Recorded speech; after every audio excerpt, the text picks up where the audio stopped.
저는 GMK 기후환경 미래교육연구소 대표 안숙경입니다. 제가 오늘 여러분께 전할 강의 내용은 실질적으로 우리가 체험하는 크리스마스의 기후변화에 관한 영향을 예를 들어 기후위기에 대응의 필요성을 강조하기 위함입니다. 기후변화와 크리스마스의 저주라니 왠지 어울리지 않는 제목이죠. 그러나 잠깐 제 강의를 들어보시면 여러분께서도 수긍하실 거라 생각합니다. 여러분, 크리스마스를 생각하면 무엇이 떠오르시나요? 아직도 지나간 시간 속에 있는 크리스마스의 로맨스나 낭만이 가슴을 설레게 하시나요? 흰눈이 오는 밤하늘 아래 반짝이는 크리스마스 트리 곁에서 즐겁게 캐롤을 듣는 가족, 연인, 친구들의 모습이 눈앞에 선합니다. 그런데 여러분, 미래의 크리스마스에는 눈도 오지 않고 크리스마스 트리를 꾸밀 수도 볼 수도 없을 거라고 합니다. 밋밋한 크리스마스, 왠지 선뜻 상상이 되질 않는데요. 지금부터 그 원인을 알아보겠습니다. 본 내용으로 들어가기 전에 내용을 뒷받침해 줄 기술적 가설을 위한 전문 용어부터 살펴보겠습니다. 그 첫 번째는 RCP 대표 농도 경로 시나리오입니다. IPCC 5차 평가 보고서에서는 인간 활동이 대기에 미치는 복사량으로 온실가스 농도를 정하였는데요. 같은 복사 강제력에 대해 사회, 경제, 시나리오는 여러 가지가 될 수 있다는 의미에서 대표라는 표현을 사용했고, 온실가스 배출량 시나리오의 시간에 따른 변화를 강조하기 위해 경로라고 하는 의미를 포함합니다. 조금 어려운 내용일 수도 있지만 과거나 미래의 기후 통계나 예측을 위한 필요한 방법이니 조금만 공부하시면 알 수 있는 내용입니다. 다음 두 번째는 결빙일수입니다. 말 그대로 일 최고 기온이 0도씨 이하인 날의 수를 의미합니다. 온실가스 저감 정책이 상당히 실현되는 경우에 시나리오 RCP 4.5와 온실가스 배출이 현재 추세대로 유지되는 경우에 시나리오 RCP 8.5의 결빙일수를 비교해보면 후자의 경우가 현저하게 결빙일수가 줄어드는 것을 볼 수가 있습니다. 두 시나리오 모두 결빙일수가 감소하는 추세지만 RCP 8.5 시나리오에서는 더욱 큰 폭으로 떨어져 2090년 이후에는 결빙일수가 없어지는 현상이 나타나게 됩니다. 결빙일수가 줄면 자연스럽게 눈이 내리는 날도 줄게 될 거고, 크리스마스에 내리는 눈은 더욱더 보기 힘들게 될 거라는 것이 전문가들의 분석입니다. 그런데 크리스마스 트리가 없는 크리스마스라니 이는 무슨 말일까요? 사실 크리스마스 트리로 주로 쓰는 나무는 구상나무라고 합니다. 그리고 이 구상나무는 한국이 고향이라고 할 수 있습니다.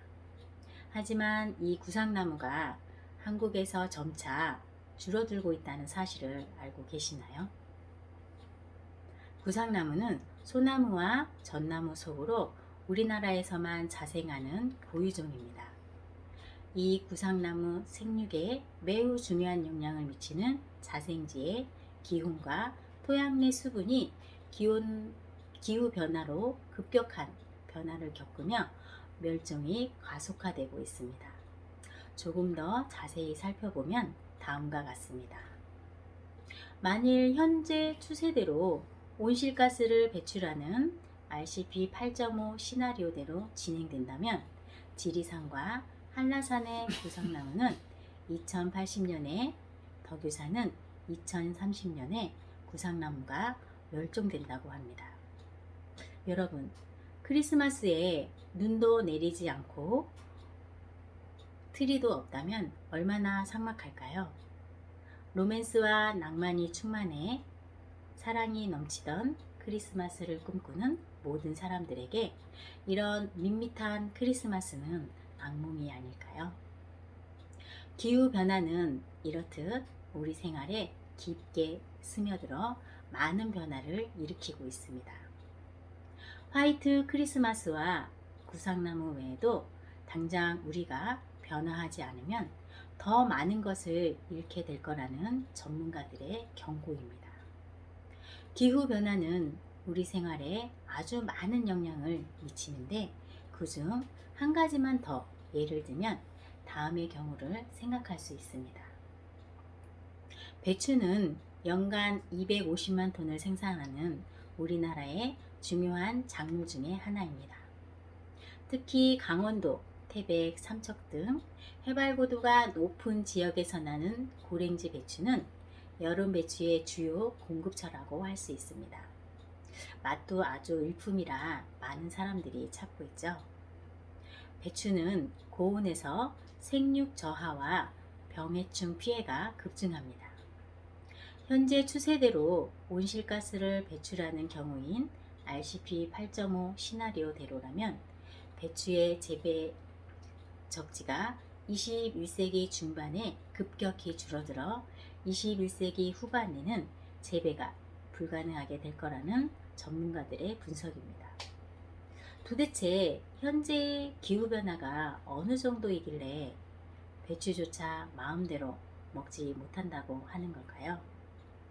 물론 고랭지 배추의 주산지인 태백시의 지난 10년간 4월에서 10월 기온 분포는 생육 적정 온도 범위에 있기는 합니다.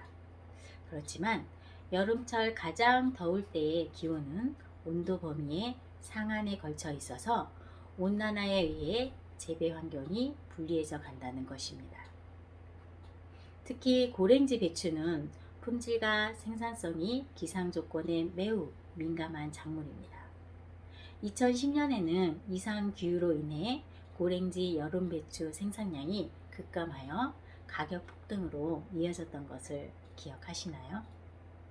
배추 대신 바나나나 아티초코 같은 열대 작물을 재배하면 될 거라고 생각하실 수도 있습니다. 그러나 기후변화는 단순히 지구 전체 평균 기온이 올라가기만 하는 것은 아닙니다. 지구 온난화는 기후 변동성을 크게 만들기 때문에 재해가 많아져서 농작물을 키우는 것 자체가 힘들어질 거라는 설명입니다. 이렇게 되면 당연히 가격이 폭등할 수 있겠죠. 이렇게 지구 온난화나 기후 변화는 비단 크리스마스의 낭만만을 가져가는 것이 아닙니다. 식생활마저 변해야 하는 심각한 문제를 가져오게 되는 것입니다. 사실 우리나라도 과거에 볼 수 없었던 기후 현상이 이미 나타나고 있습니다. 크게 보면 여름철에 겪어보지 못했던 살인적인 폭염이 나타났다. 그 다음에 겨울철에 간헐적으로 과거에 겪어보지 못했던 한파가 나타났다. 이런 기온적인 현상을 말할 수가 있고요. 그 다음에는 강수 패턴 역시 바뀌고 있습니다. 우리나라 같은 경우에는 1년 동안에 내리는 강우량의 약 70%가 여름철 장마 시기에 다 내렸습니다. 여름 장마 시기는 6월 하순부터 7월 중순 약 한 달이 조금 안 되는 기간을 말합니다. 그 비를 이용해서 논농사를 지으며 살았습니다.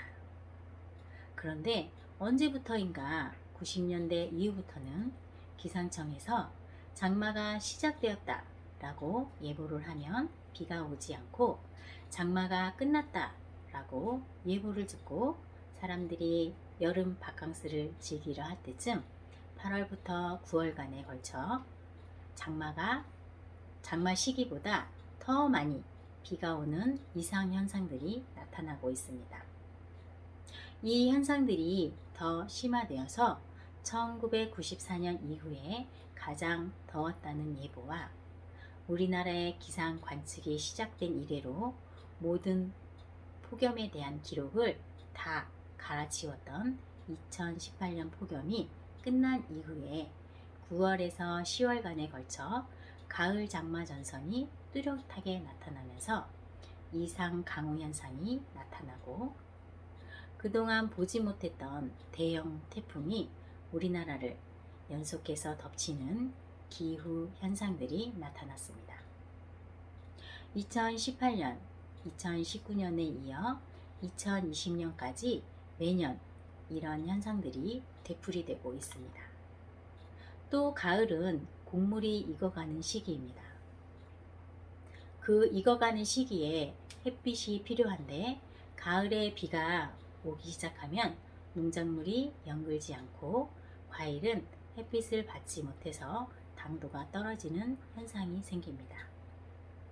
우리가 여름 동안에 애써 농사를 지어 놓아도 가을비와 태풍에 다 잃어버리는 현상들이 발생하게 됩니다. 이런 기후변화 현상들이 자동적으로 농산물 피해까지 연결이 됩니다. 그리고 폭염의 경우에도 1994년 기준으로 해서 그 이전의 더위는 35도씨 이상 올라가는 경우가 1년에 두세 번 정도밖에 되지를 않았지만, 1994년 이후가 되면서 이상기후 현상이라고 생각하는 폭염이 급증을 하게 됩니다. 그리고 온도 자체가 우리 인체가 견뎌낼 수 없을 정도로 35도 이상 40도씨에 가까운 초고온 이상이 나타납니다. 이렇게 기후변화는 인간의 생존까지 위협되고 있습니다. 여러분, 기후는 단순한 변화가 아니고 위기입니다. 탄소 중립은 권유가 아니고 필수입니다. 이제 생존이 달린, 미래가 달린 인류의 숙제이며 실천 과제입니다. 오늘 어려운 기후변화를 나름 쉬운 내용으로 설명을 했는데요. 조금이라도 도움이 되셨으면 좋겠습니다. 경청해 주셔서 감사합니다.